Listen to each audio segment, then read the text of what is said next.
ॐ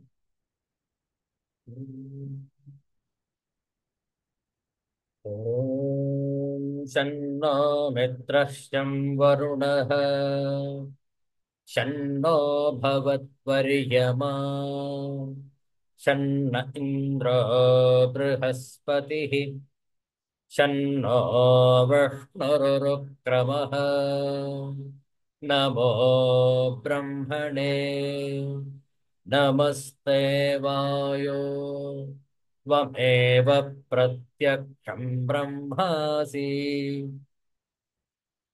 त्वमेव प्रत्यक्षं ब्रह्म वदिष्यामि ऋतं वदिष्यामि सत्यं वदिष्यामि तन्मामवतु तद्वक्तारमवतु अवतु माम् अवतु वक्तारम्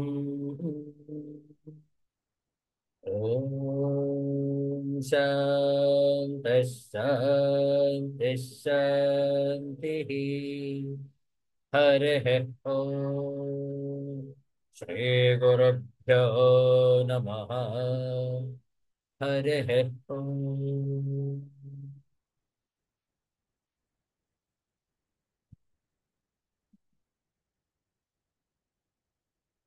Universal prayer. O hidden light, vibrant in every atom. O hidden light, shining in every creature.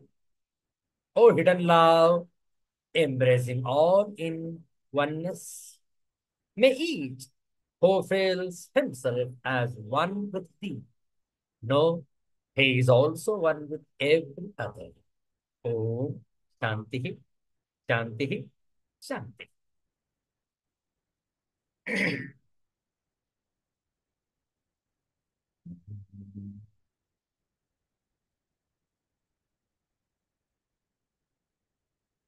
ಇಂದು ಶಿವನಾಮಾವಲ್ಯಷ್ಟಕಂ ಈ ಸ್ತೋತ್ರದಿಂದ ಆಯ್ದ ಕೆಲವು ಶ್ಲೋಕಗಳ ಪಾರಾಯಣ ಶ್ರದ್ಧೆಯಿಂದ ಆಲಿಸುವಂತವರಾಗಿ ಶಿವನಾಮಾವಲ್ಯಷ್ಟಕಂ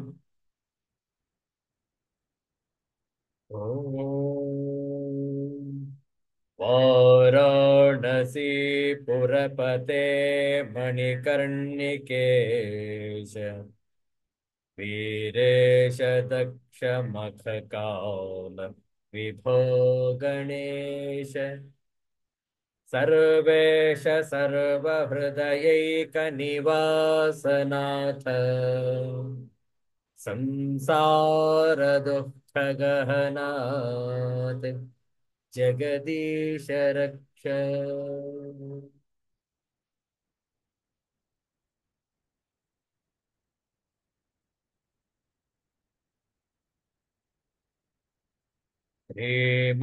श्रीमन्महेश्वर कृपामय हे दयालु हे व्योमकेश शितिकण्ठ गणाधिनाथ भस्माङ्गरागनृकपालकलापमाल संसारदुःखगहनात् जगदीश रक्ष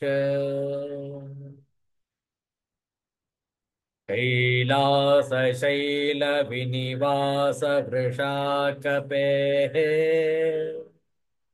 मृत्युञ्जय त्रिनयन त्रिजगन्निवास नारायण प्रियमदापः शक्तिनाथ संसारदुःखगहनात् जगदीश रक्ष संसारदुःखगहनात् जगदीश रक्ष विश्वेश विश्वभवनाशक विश्वरूप विश्वात्मक त्रिभुवनैक गुणाधिवास हे विश्वनाथ करुणामय दीनबन्धो संसार दुःख गहना जगदीश रक्ष संसार दुःख गहनात् जगदीश रक्ष संसार दुःख गहनात् जगदीश रक्ष ಒಂದು ಸುಂದರವಾದ ಶಿವನ ಭಜನೆ ಕಾರ್ತೀಕ ಮಾಸದ ಅತ್ಯಂತ ಪವಿತ್ರವಾದಂತಹ ಮಂದವಾಸರ ಶನಿವಾರ ಇಂದು ಶಿವ ಭಜನೆಯನ್ನು ಮಾಡೋಣ. ಹೇಳಿಕೊಡ್ತೇವೆ, ತಾವು ಪುನರಾವರ್ತಿಸಬಹುದು.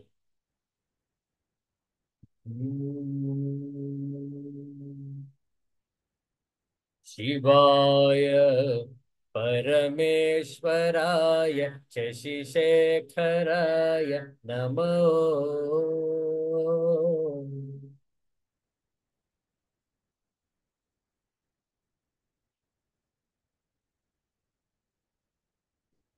शिवाय परमेश्वराय शशिशेखराय नमो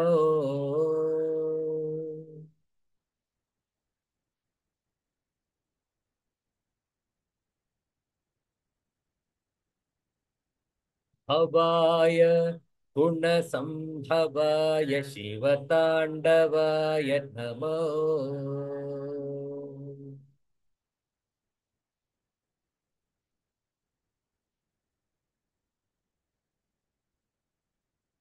भवाय गुणसंभवाय शिवताण्डवाय नमो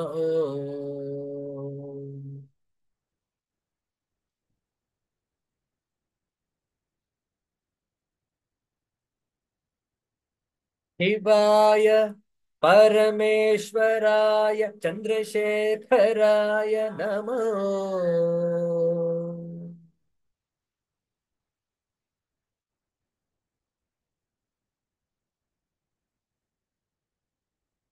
शिवाय परमेश्वराय चन्द्रशेखराय नमो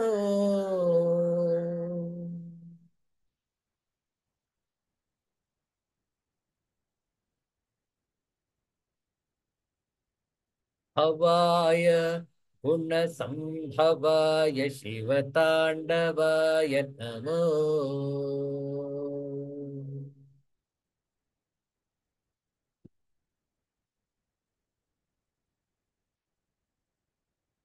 भवाय गुणसंभवाय शिवताण्डवाय नमो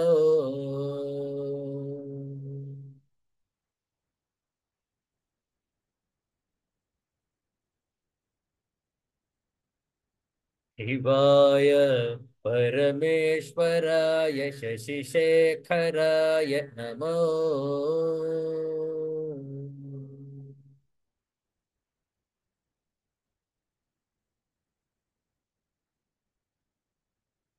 भवाय गुणसंभवाय शिवताण्डवाय नमो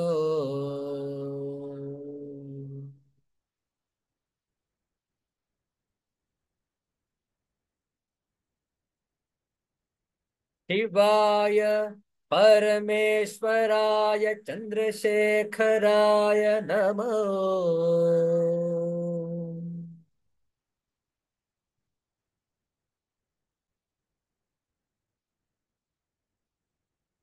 भवाय गुणसंभवाय शिवताण्डवाय नमो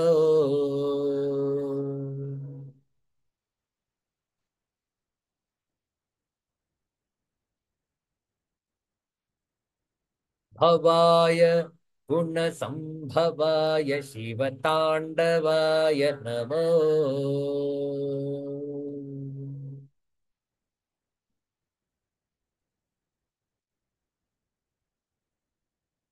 शिवताण्डवाय नमो